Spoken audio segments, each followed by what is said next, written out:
유로베이커 오븐이 무조건 좋은 오븐, 일반 오븐은 무조건 안 좋은 오븐. 네, 안녕하세요. 배서원의 베이커리 스토리 베베스토리입니다. 그동안 제가 바빠서 유튜브 촬영을 못 올려드렸어요. 그래서 댓글에 이제 촬영 안 하냐, 왜 안 올려주냐 이렇게 말씀들을 많이 주셨는데 너무너무 죄송하게 생각하고요. 자, 이번을 시작으로 다시 또 열심히 방송 촬영을 해서 다양한 컨텐츠를 올려드릴 생각입니다. 자, 오늘 이 시간에는 저번에 약속드렸던 유로베이커 오븐에 대해서 어떻게 제작이 들어가고 또 일반 오븐과는 어떤 차이가 있는지 실제로 공장에서 만드는 거를 보고 알기 쉽게 요점을 정리를 해 드릴게요. 그래서 오늘 보실 주 키포인트는 뭐냐면 유로베이커 오븐에 들어가는 히터, 그 다음에 스팀을 만드는 방식, 또 챔버 내에 들어가는 돌, 이것들이 일반 오븐하고 어떻게 다른지에 대해서 제가 설명을 드리고 실제로 작업자분이 제조하는 모습을 보여드릴 건데요.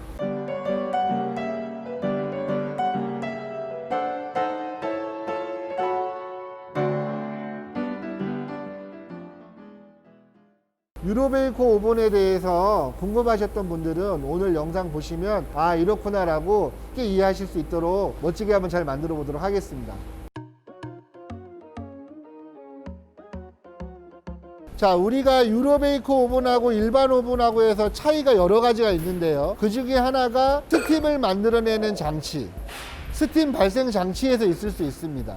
이따가 저희가 촬영을 하겠지만 일반 오븐 같은 경우에는 이런 스팀을 별도로 만들어내는 이런 스팀 제너레이터가 존재하지 않죠.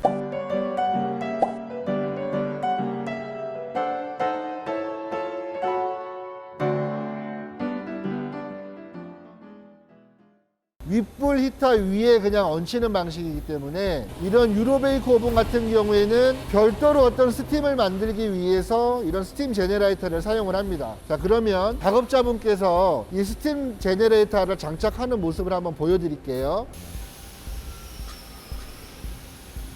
자, 장착을 하시는 동안 제가 잠깐 설명을 드리면 이렇게 구멍이 나 있는 부분으로 있다가 스팀 제너레이터를 달궈줄 스팀 히터가 장착될 거예요.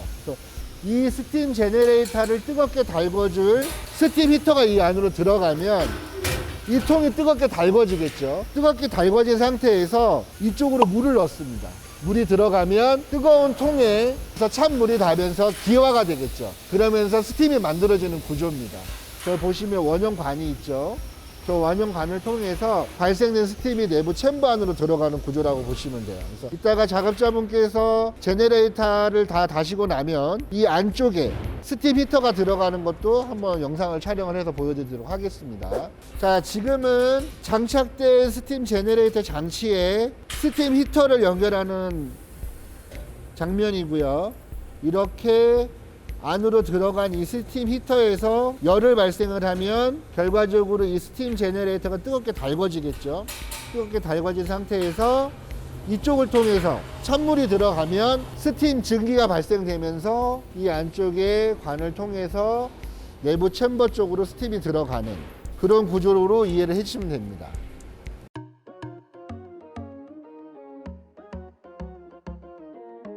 자, 두 번째로 일반 데코 오븐하고 유로베이커 오븐하고 어떤 차이점이 있냐면 이 히터에서 차이가 있습니다. 아까 우리가 스팀 제너레이터를 봤지만 히터는 둘 다 들어가져요. 둘 다 들어가지는데 유로베이커 오븐 같은 경우에는 제가 지금 손에 들고 있는 이런 CJ 히터를 통해서 열을 발생을 하고요. 일반 데코 오븐 같은 경우에는 이따 저희가 촬영을 하겠지만 니켈 크롬 히터라 해서 히터 팔이 들어가집니다.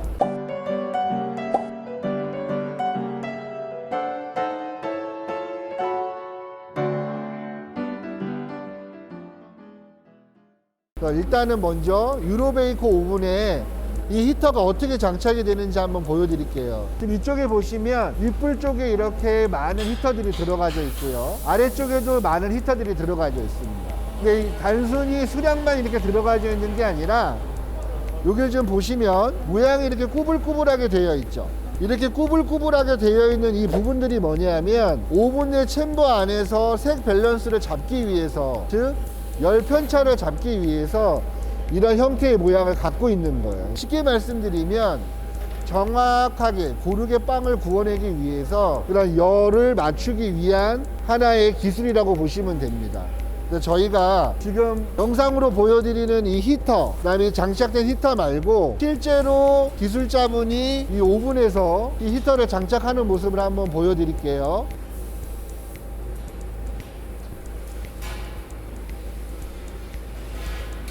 지금 보시면 기술자분이 장착한 히터들이 가지런하게 이렇게 넣어져 있는 모습을 보실 수 있으실 거예요. 근데 위에 있는 히터 용량들이 다 다릅니다. 그래서 맨 뒤에 있는 히터와 중간에 있는 히터, 앞쪽에 있는 히터들이 열량이 전부 다 달라요.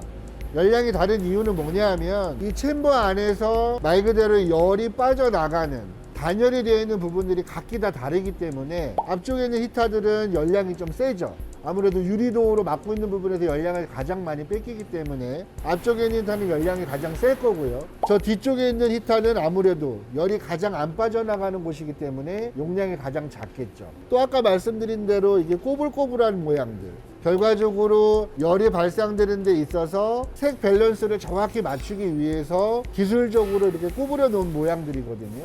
그래서 이 챔버 안에서 빵을 구웠을 때 색상 밸런스를 정확히 맞추기 위한 기술이라고 보시면 됩니다. 자, 우리가 이제 첫 번째 스팀 제너레이터도 보셨고요. 두 번째 히터, 오븐 안에 들어가는 히터도 보셨는데, 세 번째로는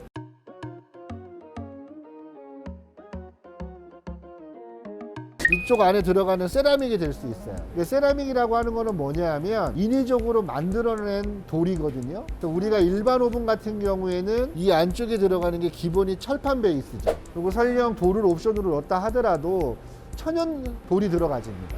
근데 유로베이커 오븐 같은 경우에는 이 세라믹이 들어가지죠.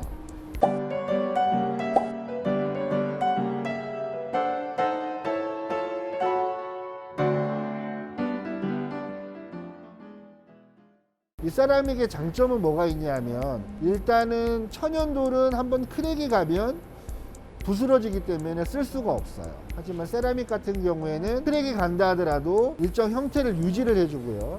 또 열을 방출해내는 면에 있어서도 세라믹이 일반 돌보다 훨씬 우수합니다. 그래서 우리가 이렇게 국내에 들어가는 이런 세라믹은 국내에서 제작을 하지만 이 세라믹 자체는 독일에서 수입을 하는 걸로 생각하시면 되세요.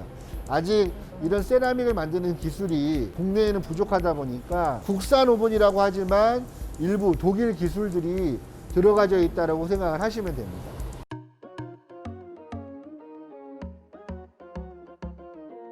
자, 이제 우리가 오븐을 만드는 과정을 한번 봤고요. 지금 보시는 거는 완성된 유로베이커 오븐의 모습입니다. 이제 완성되어 있다라고는 하지만 아직 실제로 출고가 되기 전이라서 후드라든지 밑에 레크 살 정도는 이제 조립이 안 되어 있지만 오븐 자체적으로는 이제 전부 다 완성이 된 모습이거든요. 그래서 아까 유로베이커 오븐의 주요 특징에 대해서 말씀드렸지만 그런 주요 특징 말고도 조금씩 다른 부분들이 있죠. 요즘 보시면 레바를 이렇게 아래로 내리면 도어가 바깥쪽으로 나오지 않고 안으로 들어가는 모습을 볼 수 있죠.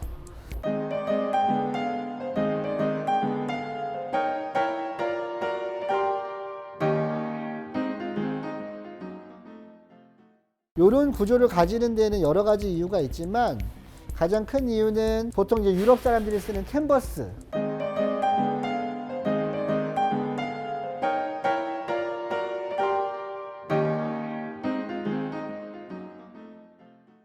캔버스를 이용한다거나 아니면 완성된 빵을 삽으로 퍼서 빼기 훨씬 편한 구조라고 보시면 됩니다. 그래서 이렇게 유리도가 안쪽으로 들어가 있는 구조를 취하고 있고요. 또 하나의 특징으로는 전면이 이렇게 다 유리도어로 되어 있기 때문에 베이킹을 하는 과정의 전체적인 모습을 언제든지 조명을 켜서 보실 수가 있다는 거예요. 외형만 보시더라도 일반적인 데크오븐하고 좀 차이가 있는 거를 금방 느끼실 수 있겠죠. 그럼 기판 같은 경우도 조금은 달라요. 조금은 다른데 나중에 이 작동 방법에 대해서는 제가 추후에 사용 설명서를 올려드리도록 하고요. 유로베이커 오븐은 이렇게 해서 특징적인 부분을 마무리를 짓도록 하겠습니다.